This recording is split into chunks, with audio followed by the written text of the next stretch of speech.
Sir వాళ్ళు అక్కడ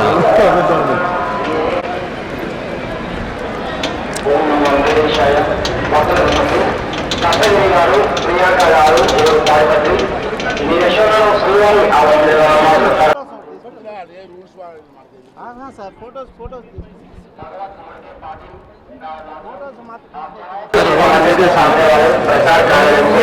తీసుకోండి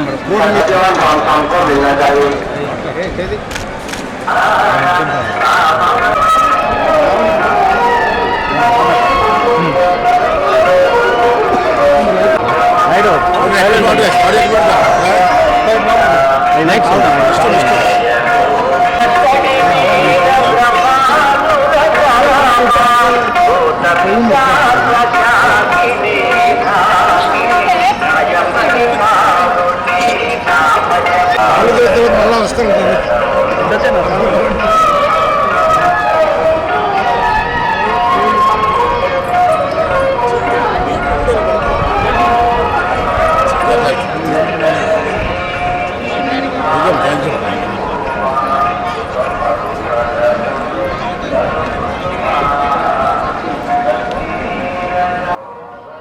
ఈరోజు అందరికీ నమస్కారం అండి. ఈవేళ తిరుపతి రావడానికి కారణం ఏంటంటే మా ఇద్దరికి పెళ్లి రోజు. అంచేత పెళ్లి రోజు నాడు వెంకటేశ్వర స్వామిని దర్శించుకొని వారు ఆ స్వామి తాలూకు ఆశీస్సులు తీసుకోవాలని రావాలనే ఉద్దేశంతో ఇక్కడ రావడం జరిగింది. రెండవది ఏంటంటే రేపు 4వ తారీఖు చంద్రబాబు నాయుడు గారు ముఖ్యమంత్రి అవుతున్నారు.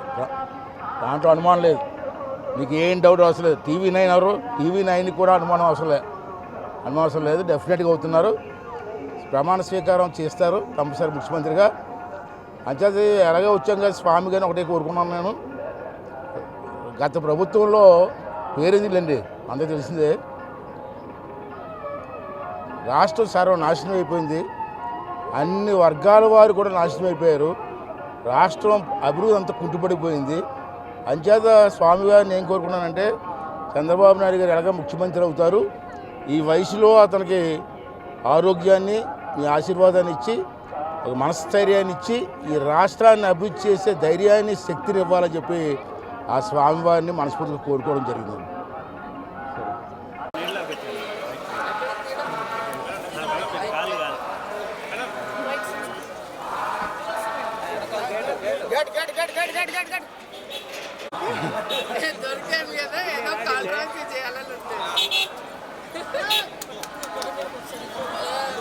మాట్లాడుతుందా లేదా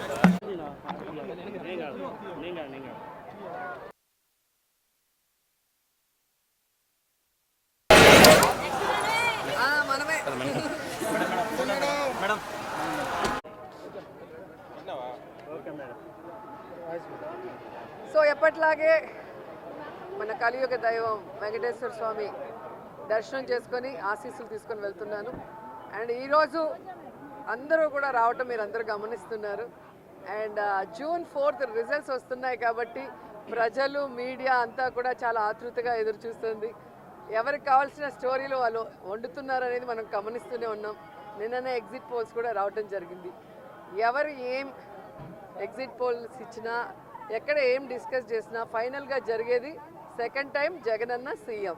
ఎందుకంటే ఈ రాష్ట్ర ప్రజలు సంక్షేమానికి అభివృద్ధికి పట్టం కట్టడానికి రెడీగా ఉన్నారు కాబట్టే మహిళలు ముసలి వాళ్ళు పెద్ద ఎత్తున రాత్రి 9 అయినా కూడా ఎదురు చూసి ఓటింగ్ వేసి వెళ్ళటం మనం అందరం కూడా గమనించాం.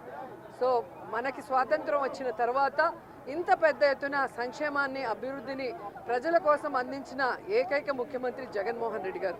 రాష్ట్రం విడిపోయి నష్టాల్లో కష్టాల్లో ఉన్నా కూడా ప్రభుత్వ బాధ్యతగా ప్రజలకి మంచి చేయాలి, రాష్ట్రాన్ని అభివృద్ధి వైపుకు నడిపించాలి అని చిత్తశుద్ధితో పారదర్శక పరిపాలన అందించారు. కాబట్టే ఈరోజు మేమంతా కూడా చాలా కాన్ఫిడెంట్గా ఉన్నామన్న విషయాన్ని మీ అందరికీ తెలియజేసుకుంటున్నాను.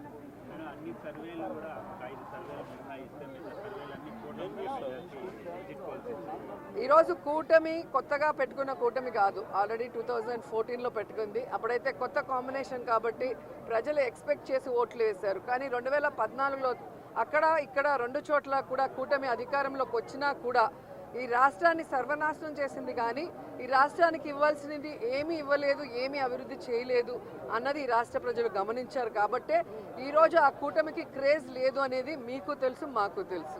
పోస్టల్ బ్యాలెట్ పైన చేసినటువంటి ఫైట్ ఇప్పటివరకు ఖచ్చితంగా ఈరోజు ప్రజలందరూ కూడా గమనించాల్సిన విషయం, వ్యవస్థలు ఏ విధంగా ఈరోజు చంద్రబాబు నాయుడు చేతిలో వాళ్ళు ఇష్టానుసారం చేస్తున్నారో మనం గమనిస్తున్నాం. ఆ విషయాల్ని ఇష్టానుసారం ఎలక్షన్స్ అప్పుడు మార్చేయటం, అలాగే కేసులు పెట్టించడం వైఎస్ఆర్సీపీ నాయకుల మీద. ఇప్పుడు దేశంలో ఎక్కడా లేనటువంటి విధంగా కొత్త కొత్త రూల్స్తో పోస్టల్ బ్యాలెట్ని ఏ విధంగా వాళ్ళకి అనుకూలంగా మార్చుకోవాలన్న ప్రయత్నం చేస్తున్నారో మనం గమనిస్తున్నాం. అదే చెప్తున్నా కదా, ఎవరెన్ని దొంగ ఆటలాడినా, ఎవరెన్ని వ్యవస్థలను మేనేజ్ చేసినా ప్రజల మనసులో ఉన్న జగన్ గారిని చంద్రబాబు నాయుడు కాదు కదా, ఆయన పుట్టించిన ఖర్జూరపు నాయుడు కూడా మేనేజ్ చేసి మార్చలేడని కూడా ఈ సందర్భంగా తెలియజేసుకుంటున్నాను.